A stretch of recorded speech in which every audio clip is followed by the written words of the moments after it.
Hey there. Welcome back to another fireside chat here at the FreightWaves Small Fleet and Owner Operator Summit. I'm your host of this conversation, Andrew Cox. I'm a senior retail analyst here at FreightWaves, and the decision between buying and leasing trucks is always a difficult one, no matter what size your fleet is, but particularly for small fleets where every penny counts. In good markets or in bad markets, this is a tight margin industry. So every penny counts to the bottom line. So we're going to discuss some of the decisions that go into buying versus leasing, some of the total cost of ownership differences between buying versus leasing, and why leasing is going to become an even more appealing offer over the next few years as new technologies come to market with Mr. Kevin McCarthy. Kevin is the Vice President of Sales of the West Region at Ryder System, and he is here to detail all of the decisions between buying versus leasing. Kevin, thank you so much for joining the show. Andrew, thank you for having me. It's nice to meet you this morning and look forward to having our discussion on this important topic. Absolutely, Kevin. So let's start with total cost of ownership, right? Ryder System has a model that's been in place for some time that helps companies determine what their total cost of ownership will be for buying versus leasing. Let's just start top from the model.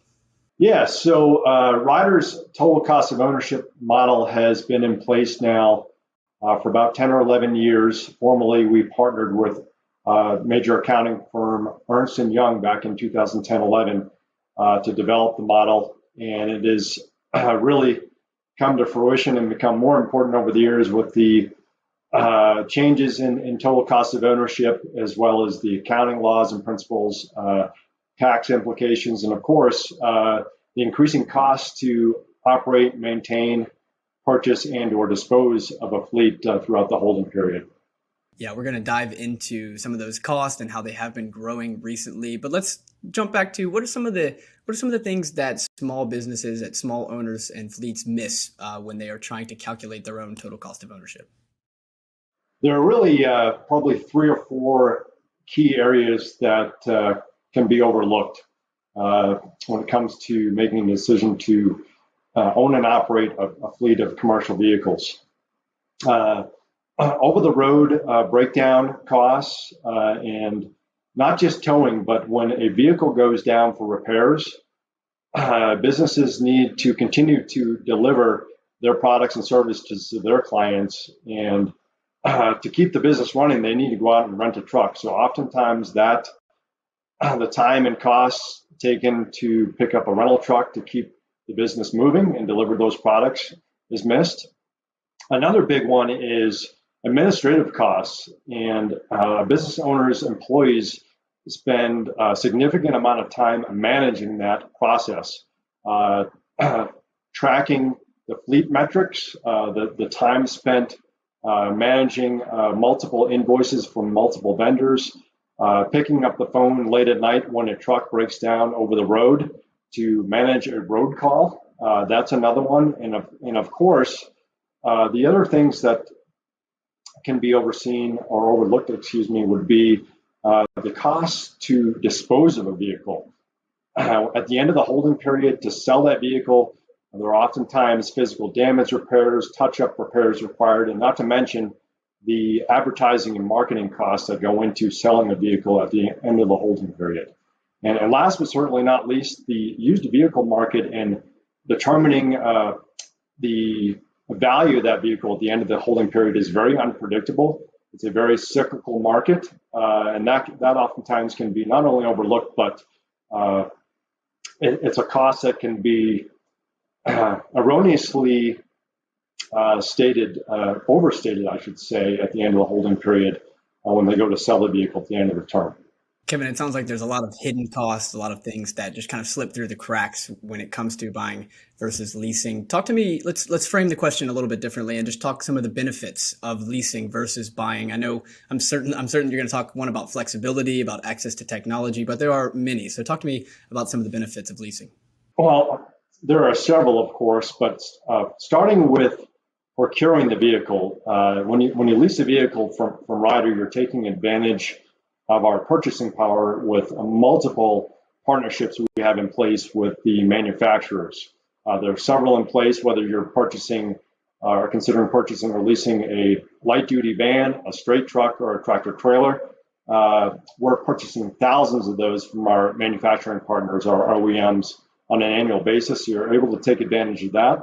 And of course, when it comes to operating and maintaining that fleet, you're getting the network of rider locations. We have 700 shops plus across North America, over 4,700 trained professional full-time technicians, over the road 24/7 roadside service. If that vehicle breaks down 7 days a week, whether it's 4 in the afternoon or 4 in the morning, we're available to get that truck back up and running. And if it doesn't go down, another benefit is our large fleet of commercial rental vehicles. So we can provide a substitute if that vehicle requires lengthy repairs.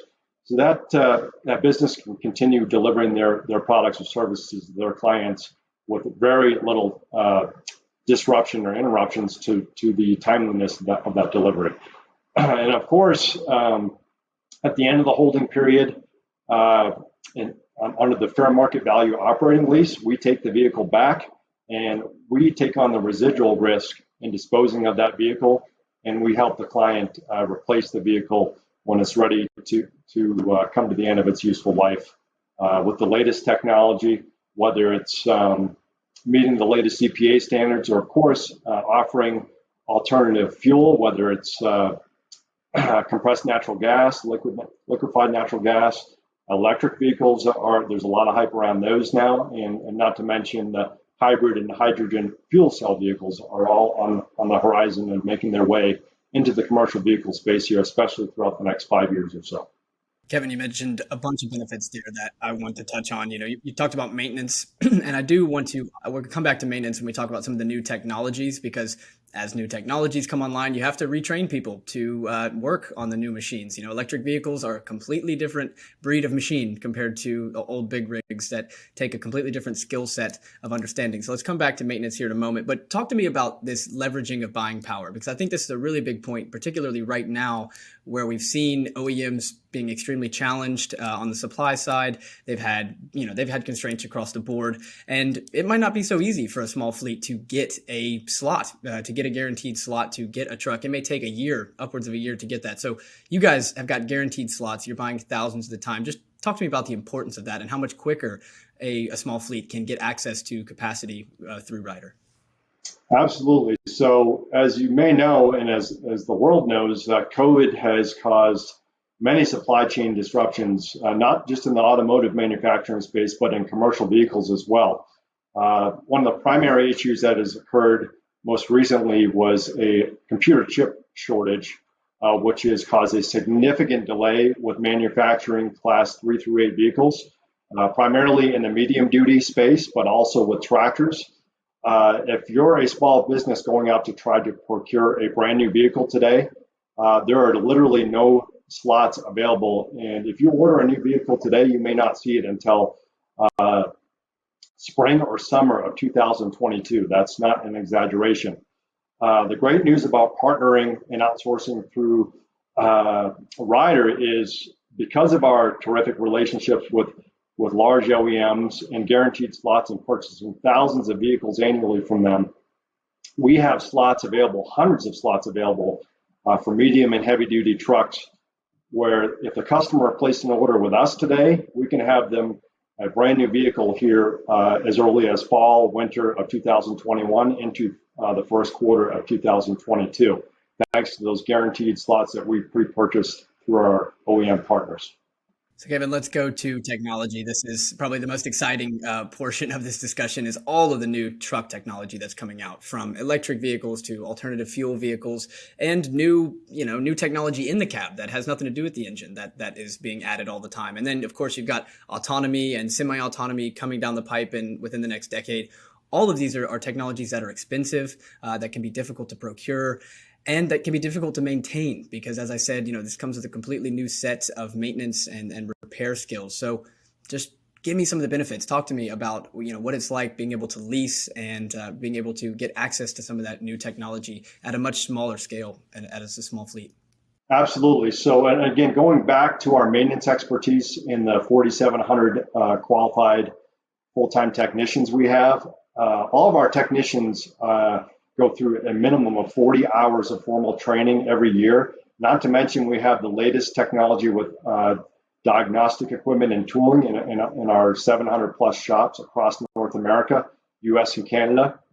So getting into electric vehicles and or hybrid vehicles, our partnerships with the OEMs as that technology becomes available, as the infrastructure becomes available specifically for recharging batteries on those commercial trucks, we will be on the forefront of that with the OEMs as they become available. Our purchasing power will be there as well because of those agreements in place with companies like Freightliner International and Volvo, just to mention a few. And as that technology becomes available and those trucks come into play, our technicians and shops will be tooled and trained and ready to go to maintain and repair that equipment for our customers so they can continue to take advantage of that. And then getting back to the EPA requirements, I would like to mention there's another big change coming in 2023-24 from the EPA that will require additional updates and engine components to comply with those EPA requirements with diesel engines. So there's a lot coming, and of course, autonomous vehicles are making their way into the commercial vehicle space as well. They're already being piloted in certain parts of the U.S. And as those become available, obviously, we'll continue to educate our prospects and our customers in that space as well. Kevin, we've spent quite some time here talking about the benefits and talking about the hidden cost of purchasing, but what are some of the benefits of purchasing, right? So what are some of the disadvantages of leasing versus buying? That's a great question. So tax implications obviously come into play when you come to owning versus leasing. And when you look at owning, obviously, when you go out and buy a truck, you're able to take advantage of accelerated depreciation as well as Section 179 when you go out and buy a vehicle. All that is tax deductible in the first year. When you lease a vehicle under the fair market value operating lease, you can't do that because the taxable purchase amount is actually on Ryder's balance sheet, and the residual value falls on Ryder. So on a fair market value operating lease, the lease payments, monthly lease payments, are tax deductible. However, Ryder has a unique option called a tax advantage solution, tax advantage lease, which is essentially a conditional sale wrapped with our comprehensive maintenance program. And at the end of the lease term, there's an established, predetermined residual value that the customer pays at the end of the lease term, and they own the vehicle outright.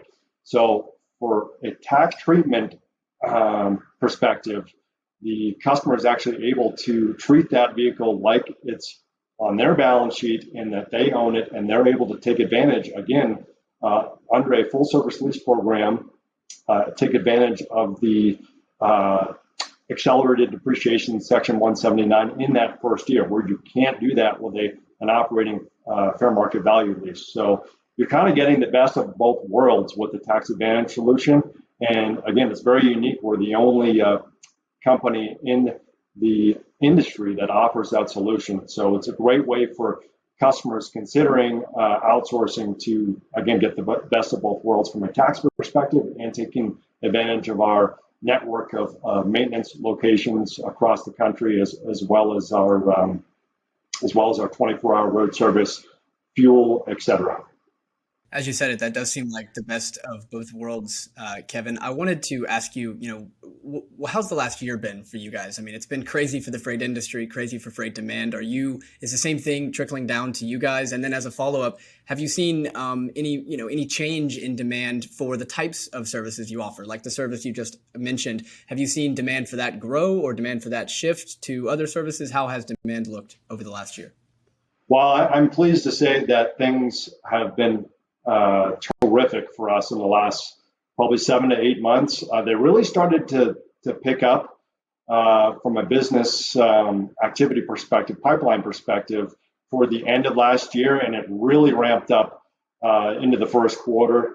The first 5 months of the year, we're seeing substantial growth from both small and large clients, not only with our existing customers, but new clients, customers that are new to outsourcing and leasing their vehicles from us. And with that being said, to answer your second question, our small customers, when I say small, anywhere from one to up to a fleet of 20 trucks, we're seeing a substantial amount of growth from those existing customers, and their business has increased substantially. I think a lot quicker than we all anticipated. I think we were expecting things to start picking up in the springtime, but they increased substantially in the first quarter, and that momentum has continued. And we're seeing it again here in the month of June. Looking at the pipeline activity, we're expecting it to continue at this pace for the foreseeable future throughout the balance of the year. So it's really encouraging, and again, a lot of new customers to outsourcing, and a lot of growth with our existing business that already lease from us. Are you at all worried that we have a similar thing that happened in 2018 going into 2019, where we have great rates, you have a lot of excess demand, and you get filled with excess supply and rates come crashing down? Are you afraid of that happening here? I would say not in the short term. It's a very cyclical business, but in the next 6 to 12 months, I think we're going to see continued momentum and growth. Even with COVID being behind us, business is thriving. The economy seems to be strong. Our customers are very optimistic as we meet with them. Myself specifically, I'm getting out and traveling again now that the vaccinations are in place, meeting with customers again, and all the customer meetings have been very optimistic about the business climate, growth within their space across all industries, building supplies, transportation, food and beverage. All those businesses seem to be thriving now, and there's no short-term expectation for things to slow down or to come crashing down as they did a couple, 2-3 years ago. Yeah, I can't agree with you more. It seems that there is just simply too much demand, and we can't add capacity fast enough to keep up with demand right now. And it doesn't seem that that's going to change here in the near future. All right, last thing before you go, give anybody listening that is making the decision between buying or leasing, if you had to tell them one thing in that decision, what would you tell them? Do a thorough analysis and give Ryder the opportunity to provide a free total cost of ownership analysis presentation so you can make an educated decision whether or not you decide to lease or buy. Let us help educate you and give us a chance to sit down and start a relationship and take advantage of our resources. We don't just lease and rent trucks or provide maintenance on trucks. We also have dedicated contract carriage, logistics, supply chain, warehouse management, and of course, we play in the e-commerce space now. We have been in that space for about 3 or 4 years, and that business is booming as well. So we have a full facet of services to offer our clients, and allow us to help you grow and provide bottom line savings and take care of your fleet, and of course, if you're considering logistics or supply chain, your warehouse and driver operations as well. Well, Kevin, that is a perfect way to put an end to it, full of useful insights here, and then capped with, of course, a little mini sales pitch. You are, of course, the VP of Sales for Ryder System of the West Region. Kevin Mccarthy, thank you so much for your insights today. Thank you for your time, Andrew. Appreciate the opportunity. All right, everyone, we have a huge day packed for you here at the Small Fleet and Owner Operator Summit. You stay tuned. We've got so much good stuff headed your way.